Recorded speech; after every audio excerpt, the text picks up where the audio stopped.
아멘. 우리가 지금 시편이라고 하는 구약 성경의 한 부분을 보고 있습니다. 이 시편은 장으로 봤을 때 모든 성경에서 가장 깁니다. 총 150편으로 이루어져 있습니다.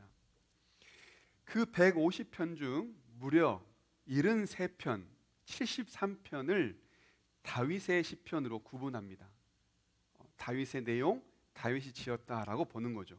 절반에 가깝죠. 그리고 나머지의 절반의 대부분은 작자 미상입니다. 누군지 알 수 없어요. 그리고 그 외 나머지는 아삽이라고 하는 사람처럼 하나님을 찬양하는 자들, 하나님을 예배하는 자들, 그리고 솔로몬과 모세처럼 지도자들이 시편을 기록하여 이렇게 150편으로 이루어져 있습니다. 시편은 이처럼 작가를 구분하는 작가로 구분되는 내용이기도 하지만 특징별로 구분되기도 합니다. 그 내용에 따라 구분되기도 하는데요. 간구 시편, 기도 시편, 구원 시편, 고난 시편 또는 예배와 찬송 시편 이렇게 구분이 되기도 합니다. 이렇게 각 특징으로 구분해 볼 때 146편부터 150편 마지막 편까지 이 5편을 우리는 할렐루야 시편이라고 구분합니다. 왜냐하면 할렐루야로 시작해서 할렐루야로 끝납니다. 146편부터 150편까지 이 5편은 똑같이 할렐루야로 시작해서 할렐루야로 끝납니다. 그래서 할렐루야 시편이라고 부릅니다. 이 할렐루야라고 하는 말은요, 하나님을 찬양하라 라는 뜻이 있어요. 할렐루야라는 말은 하나님을 찬양하라 라는 의미예요. 그래서 오늘 본문에 있는 1절에도 보면 이렇게 말씀하죠. 성도의 모임 가운데에서 찬양할지어다. 성도의 모임 가운데에서 찬양할지어다. 무슨 말입니까? 성도들은 모여서 하나님을 찬양하라 라는 말입니다. 이스라엘의 역사를 보면 애굽에 있던 이스라엘 백성들이 하나님의 건지심으로 인해 출애굽합니다. 애굽에서 탈출을 하죠. 애굽에서 탈출을 할 때 그들을 가로막는 것이 생깁니다. 바로 뭡니까? 홍해입니다. 뒤에서는 애굽의 적군이 쫓아와요. 앞에는 홍해로 막혀 있어요. 뒤로 물을 수도 없고 앞으로 건널 수도 없는 그때에 하나님께서 기적처럼 이 홍해를 갈라 마르게 하십니다. 그래서 이스라엘 백성들은 그 하나님의 기적을 경험하여 이 홍해를 마른 땅으로 건너는 은혜를 겪습니다. 그들이 이 홍해를 마른 땅으로 건넜으니 마른 땅으로 건너가 그들이 무엇을 했을까요? 하나님을 찬양해요. 할렐루야 하면서 하나님의 구원하심을 막 찬양해요. 그런데 얼마 지나지 않아 그들이 광야길을 갈 때 물이 없어요. 먹을 것이 없어요. 밤에는 춥고 낮에는 덥습니다. 그런 험난한 광야길을 가면서 그들의 마음에 이제 불평이 생기기 시작해요. 원망이 생기기 시작해요. 그렇게 원망과 불평이 싹트고 자라나다 보니 하나님께 드렸던 찬양은 온데간데 없이 사라집니다. 불평과 원망이 시작되자 찬양이 끊기고 만 겁니다. 그런데 여러분, 우리 마음도 꼭 이와 같습니다. 불평과 원망 같은 마음들이 우리 안에 섞여 있으면 이 불순물들 때문에 찬양이 끊겨요. 찬양이 나오지 않을 때가 있어요. 그래서 우리는 어떻게 해야 됩니까? 그런 불평과 원망의 마음들이 우리 안에 생겨나지 않도록 또는 생겨나도 이겨낼 수 있도록 우리 마음과 생각을 매일매일 새롭게 해야 돼요. 우리 마음과 생각을 하나님의 말씀으로 새롭게 하고 매일매일 하나님의 은혜로 우리의 삶을 새롭게 하여 살아가야 돼요. 말씀을 통해, 찬양을 통해, 기도를 통해 우리의 삶을 매번 새롭게 해 나가는 것, 이것이 바로 오늘 본문에서 말하는 새 노래입니다. 이 새 노래라고 하는 말은 노래를 지어서 새로운 노래를 불러라는 것이 아니라 매일매일 하나님이 공급해 주시는 그 은혜로 매일매일 새로운 은혜로 새로운 기도로 새로운 고백으로 살아라 라고 하는 것, 그렇게 하나님을 찬양하라라고 하는 게 바로 이 새 노래라는 말이에요. 우리가 불평과 원망을 이겨내기 위해서는 이처럼 우리가 하나님 말씀으로 또는 기도로 하나님의 은혜로 매일매일 새로워져야 돼요. 새 은혜로 우리 삶을 채워가야만 이 이스라엘 백성들이 겪는 불평과 원망으로 찬양의 끊김에 아픈 일들이 우리에게 생기지 않는다는 거예요. 그래서 오늘 본문에서 뭐라고 말합니까? 성도들이 모인 자리는 자리마다 그 새 은혜를 누리며 새 노래로 하나님을 찬양하라 라고 말합니다. 그렇다면 여러분, 여기서 말하는 이 새 노래로 찬양하라 라고 했는데요, 이 찬양은 뭘 말할까요? 여러분, 찬양이 뭡니까? 오늘 본문을 할렐루야로 시작해서 할렐루야로 끝나는 할렐루야 시편이다라고 말씀을 드렸습니다. 그리고 이 할렐루야가 가는 의미는 하나님을 찬양하라 라는 말씀이라고 뜻도 설명했습니다. 그런데 여기서 말하는 이 할렐루야라고 할 때 이 할렐이라고 하는 이 원어에는요, 하나님을 자랑하는 것, 하나님을 칭찬하는 것, 하나님을 높인다라고 하는 의미가 들어있어요. 자랑하다, 칭찬하다, 높이다. 그러니까요, 하나님을 찬양하는 것은 뭘 말하냐면 하나님을 자랑하는 거예요. 하나님을 칭찬하는 거예요. 하나님을 높이는 겁니다. 이게 바로 찬양이에요. 지금이야 우리는 이 찬양 악보를 쉽게 구해서 보지 않습니까? 인터넷을 통해서 또는 얼마든지 휴대폰을 통해서 찬양을 쉽게 구할 수 있지만 예전에는 그렇지 않았어요. 그때만 해도, 저희 어렸을 때만 해도 찬양집이 따로 있었습니다. 아시는 분은 아실 거예요. 대표적인 찬양집이 찬미예수라고 해서 시리즈가 있었어요. 찬미예수 500, 찬미예수 1000, 찬미예수 1500, 2000, 3000, 5000 이렇게 해서 찬미예수라고 하는 찬양집이 있어서 새로운 곡이 생길 때마다 계속해서 이제 업데이트를 해가는 그런 찬양집이 있었습니다. 그런데요, 그 찬양집 안에는 찬양을 주제별로 구분합니다. 어떤 주제별로 구분을 했냐면 간구 또는 고백 또는 감사 또는 회개, 이렇게 찬양을 주제별로 구분을 해놨었어요. 여러분, 우리는 찬양이라고 하면 다 똑같은 찬양이라고 생각하겠지만 그렇지 않습니다. 찬양에서 가장 중요한 핵심은요, 하나님이 주인공이 되는 겁니다.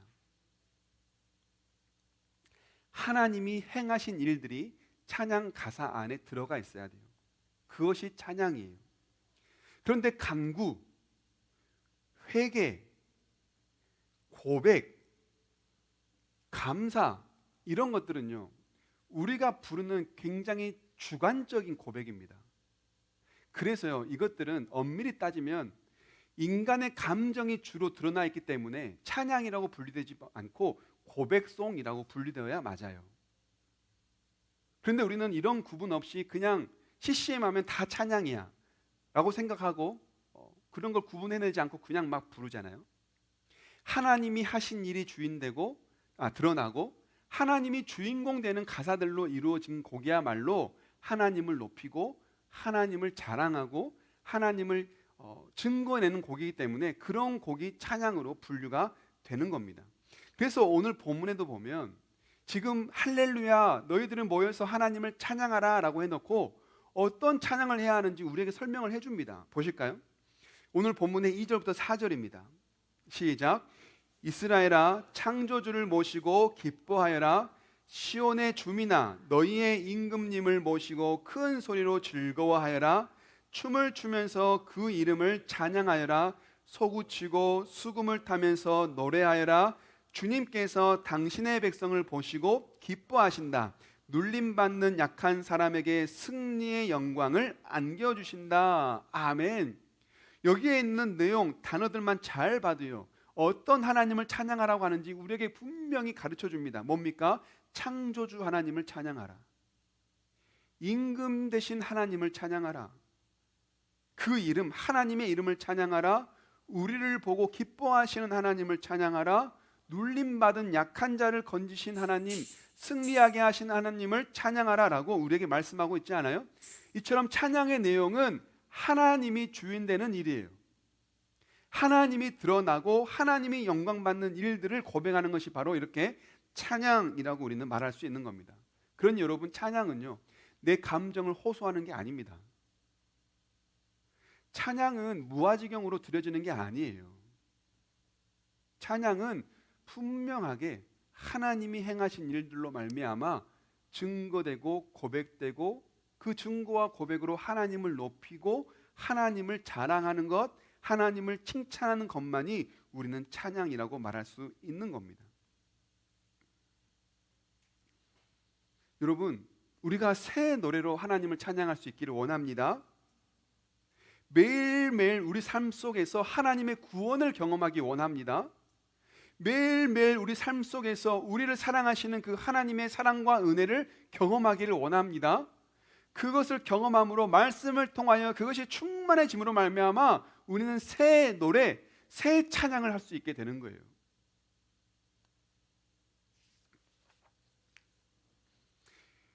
그런데 오늘 본문에 보면 재미있는 구절이 있습니다. 오늘 본문이 6절인데요. 우리 함께 읽어보실까요? 시작.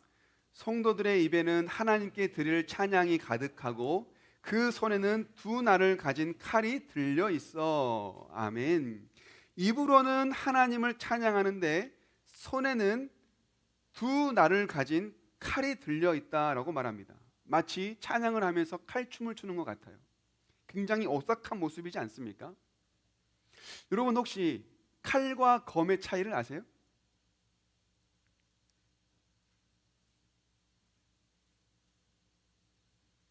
칼은 한쪽 면만 날카롭습니다. 그런데 검은 양쪽이 다 날카롭습니다. 그래서 칼은요, 자르는 게 주로 목적이에요. 그런데 검은 주로 싸우고 전투하는 게 목적입니다. 훨씬 더 끝도 날카롭고 면도 더 날카로워서 양쪽으로 사람을 뵐 수 있는 거죠.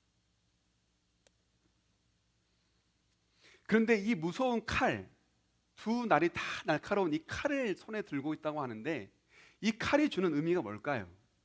오늘 본문 뒤에 보면 이 칼이 갖는 의미를 우리에게 말씀합니다. 7절부터 9절이에요. 시작. 문 나라에게 복수하고 문 민족을 철저히 심판한다.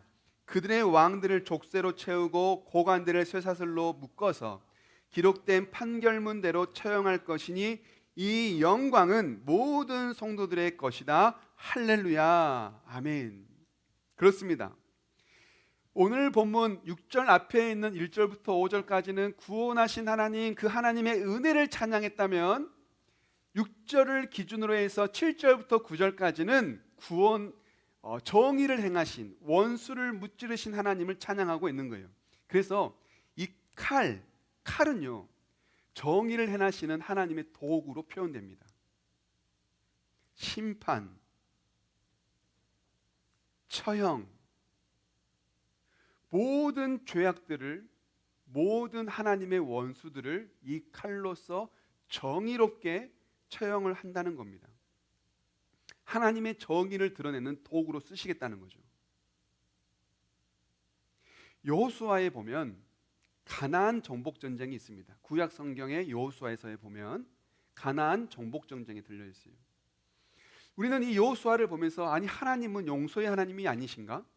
아니 하나님은 사랑의 하나님이 아니신가? 그런데 왜 이렇게 전쟁을 하라고 하시지? 왜 이렇게 죽이라고 하실까라고 우리는 하나님에 대하여 의아하게 생각합니다. 하나님을 무섭다, 잔인하다라고 생각합니다. 하나님은 자기 백성만 사랑하는 이기적인 분이다라고 생각해요. 그런데 여기서 여호수아에서 가나안을 정복하며 가나안에 있는 사람들을 진멸하는 것은 하나님이 다퉈라, 싸워서 이겨라라고 하는 걸 말씀하시는 게 아니라 정의의 이름으로, 하나님의 이름으로 모든 불의함을 물리쳐라는 말씀이에요. 죄를 진멸하라는 거예요. 악을 없애라는 겁니다. 그런 의미에서 하나님의 칼을 들고 모든 가나안 땅에 남아있는 죄와 죄악들, 불의한 것들을 다 진멸시키는 거예요. 이게 바로 가나안 정복 여호수아의 전쟁의 의미입니다. 하나님은 죄에 대해서만큼은 정의롭게 심판하세요. 그래서 하나님은 사람을 외모로 보지 않습니다. 우리는 사람을 외모로 보죠. 이 사람은 이런 직업이니까 그러지 않을 거야. 이 사람은 이런 사람이니까 절대 그럴 리가 없어라고 우리는 사람을 외모나 직업이나 그가 가지고 있는 어떤 눈에 보이는 일들로 그 다음 것들을 그냥 판단해버려요. 그러나 하나님은 그렇게 하지 않아요. 사람을 외모로 보지 않으세요. 하나님은 기록된 판결문대로, 오늘 본문에도 보다시피 기록된 판결문대로 정의롭게 처형하시는 분이에요. 하나님의 정의, 이 하나님의 정의로운 판단이 바로 이 칼에 들려있는 의미인 겁니다.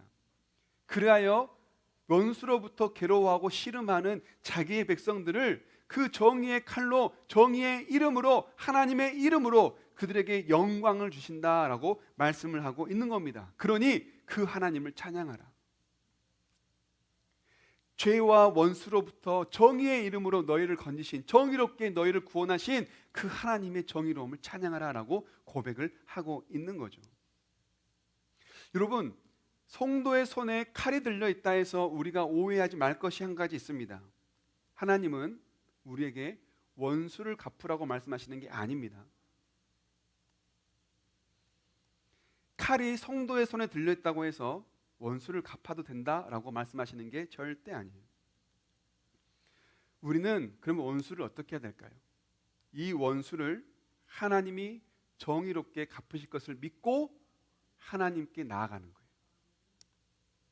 우리가 할 수 있는 건 원수를 위하여 기도하는 겁니다. 성경에도 보면 눈에는 눈, 이에는 이라고 하는 말씀이 있어요. 동해보복법이라고 말합니다. 동해보복법. 출애굽기에 먼저 나온 말씀이었는데요, 하나님께서 모세에게 주신 말씀이에요. 당시에는요, 복수를 한다 치고 복수를 하면서 이 안갚음을 막 했어요. 안갚음을 하니까요, 내가 당한 것보다 더 많은 복수를 하게 되는 일들이 막 비일비재하게 생겨납니다. 이러한 불의한 일들, 자기 힘에 의하여, 자기의 그 안갚음과 그 마음에 의하여 자기가 본 피해보다 더 많은 복수를 하게 되는 이러한 불의한 일들을 없애기 위해서 눈에는 눈, 이에는 이 동해보호법이라고 하는 법이 생긴 겁니다. 복수를 해라, 원수를 갚아라 라고 하는 의미에서 동해보호법, 눈에는 눈, 이에는 이라고 하는 말씀이 나온 게 아니라는 거죠. 엄밀히 따지면 복수하지 말라라는 말인 거예요. 예수님께서는 그래서 이 말씀을 가지고 이렇게 인용하시죠. 눈에는 눈, 이에는 이로 갚으라고 하였다는 것을 너희가 알고 있으나 나는 너희에게 말한다. 악한 자를 대적하지 말고 내 오른뺨을 치거든 왼뺨도 돌려대라. 예수님은 원수를 안 갚는 것에서 내가 할 일 다 했다라고 여기지 말고 오히려 원수를 사랑하라고까지 우리에게 말씀하시는 겁니다. 그러니 성도의 손에 칼이 들려있다 하여 원수를 갚아도 되겠구나라고 하는 말씀이 아니라는 것을 우리가 바르게 알아야 되는데요, 그렇다면 성도는 입으로 하나님을 찬양하고 손에는 칼이 들려 있었다라고 하는 이 말씀이 우리에게 어떤 교훈을 줄까요? 하나님을 찬양하는 삶과 정의와 사랑을 행하는 삶을 살아야 한다. 이것이 바로 성도의 삶이다라고 우리에게 보여주는 말씀이에요. 입으로는 하나님을 찬양하고 손에는 두 날 가진 칼이 들려있다는 이 말씀은 성도란 입으로 하나님을 찬양하며 손으로 행하는 손으로는 정의와 사랑을 실천해야 한다는 것을 우리에게 똑똑히 보여주는 하나님의 말씀이라고 하는 겁니다. 이것을 우리는 딱 한 줄로 요약하죠. 뭐라고요? 하나님 사랑과 이웃 사랑.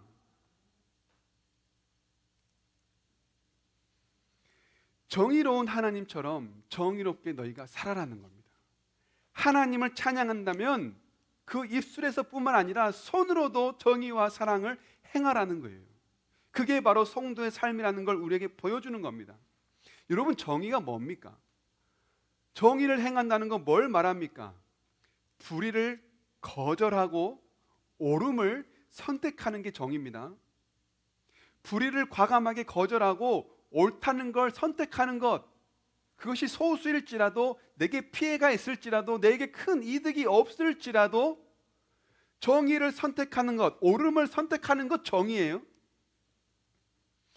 이스라엘 분열 왕국 시대에 아수르와 바벨론에 의하여서 싸그리 망하죠. 그들이 왜 멸망했을까요? 하나님께서 선지자를 통하여 그들에게 계속해서 줄기차게 선지자를 보내서 하신 말씀은 딱 하나입니다. 뭘까요? 정의예요. 정의. 그들이 하나님에 의하여 멸망당한 건 예배를 드리지가 않아서가 아니에요. 정의를 행하지 않아서예요. 하나님의 이름에는 분명 정의가 있는데 그들이 그 하나님의 이름을 버려버리고 불의하게 살았기 때문에 그래요. 미가서가 바로 그것을 우리에게 말씀하고 있습니다. 한번 보실까요? 미가서 6장 6에서 8절입니다. 하나님이 원하시는 것이 무엇이었는가를 보실까요? 시작. 내가 주님 앞에 나아갈 때에 높으신 하나님께 예배를 드릴 때에 무엇을 가지고 가야 합니까? 번제물로 바칠 1년 된 송아지를 가지고 가면 됩니까? 수천 마리의 양이나 수만의 강줄기를 채울 올리브 기름을 드리면 주님께서 기뻐하시겠습니까? 내 해물을 벗겨 주시기를 빌면서 내 맏아들이라도 주님께 바쳐야 합니까?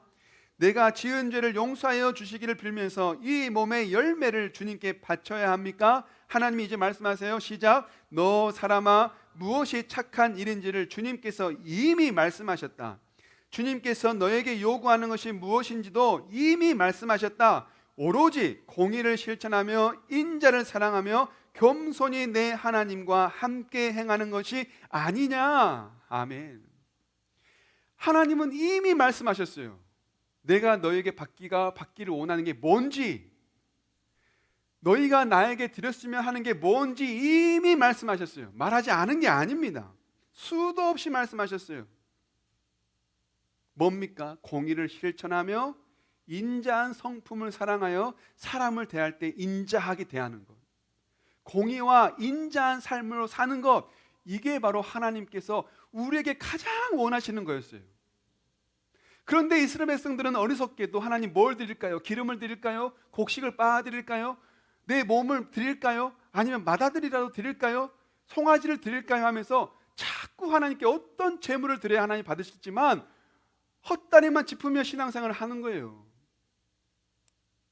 그런데 왜 이들이 이미 말씀하신 것을 들어놓고도, 이미 말씀하신 걸 알면서도 왜 정의를 행하지 않았을까요? 왜 공의를 행하지 않았을까요? 왜 인자를 사랑하지 않았을까요? 뭐 때문에요? 몰라서가 아니죠. 몰라서가 아니에요. 확고한 신념이 없어서예요.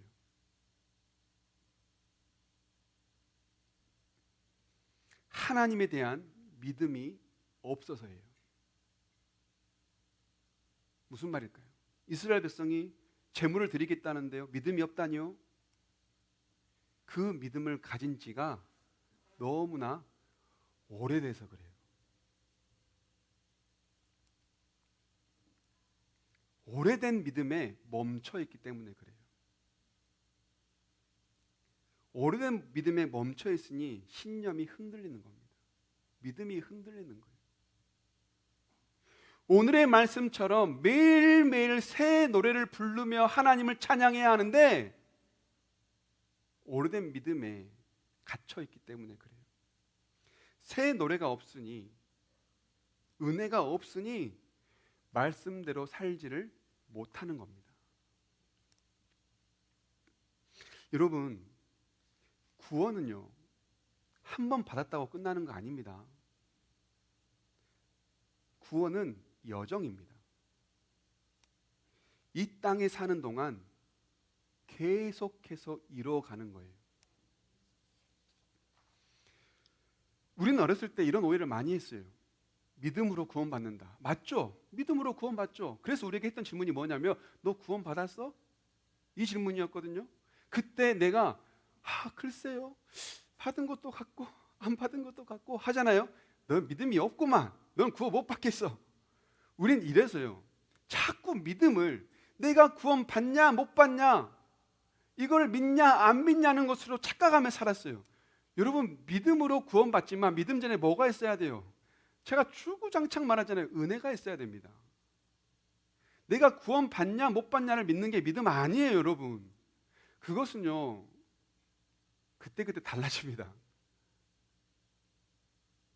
은혜는 변하지 않아요. 하나님의 은혜, 예수 그리스도의 십자가의 은혜를 믿어야 구원받는 거지, 너 구원받냐 안 받냐라는 걸 믿어야 구원받는 게 아니라고요. 그러면 우리에게 필요한 건 뭡니까? 그 은혜가 새로워지는 겁니다. 새 노래로 하나님을 찬양하고 새 노래로 우리의 삶을 매일매일 깨우쳐야 구원의 여정을 완주해 가는 겁니다. 그것을 바로 우리는 성화라고 말해요. 우리 안에 이 새 노래, 매일매일 삶 속에 들어지는 새로운 말씀, 매일매일 들어지는 이 기도가 우리 안에 있어야 우리의 신념이 흔들리지 않아요. 우리의 신념이 안 흔들려야, 말씀의 옳음을 알아야, 이 말씀이 반석이라는 걸 인정해야, 이 믿음이 있어야 옳음을 선택하게 되는 거예요. 그래야 정의롭게 사는 거예요. 불의가 있어도 불의를 멀리하고 정의가 내게 이득이 안 돼도 정의를 선택하게 되는 겁니다. 지금 이스라엘 백성들은 하나님을 믿는다고 분명한 제물을 드리고 있지만 신념이 흔들렸어요. 왜요? 새 노래가 없거든요.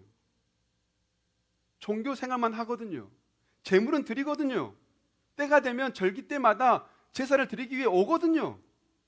그런데 그 안에 신념이 흔들리는 거예요. 왜요? 새 노래가 없으니까요. 새 노래를 구하지 않으니까요. 새 노래를 달라고 주 앞에 무릎 꿇지 않으니까요. 여러분, 우리는 지금 새 노래를 부르고 있습니까? 매일매일 새로운 은혜로 살아가고 있습니까? 매일매일 새로운 은혜로 살아갈 수 있기를 주님의 이름으로 축복합니다. 우리가 살고 있는 지금 이 시대는 너무나 혼탁해요. 너무나 유혹거리가 많아요. 여러분 한번 생각해 보세요. 옛날에는요, 성탄절을 느끼려면 교회 가야 느낄 수 있었어요.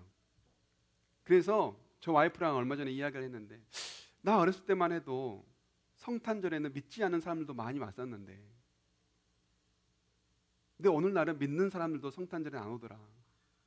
왜냐면요, 성탄이라고 하는 걸 굳이 교회에 가야만 느끼는 게 이제 아니거든요.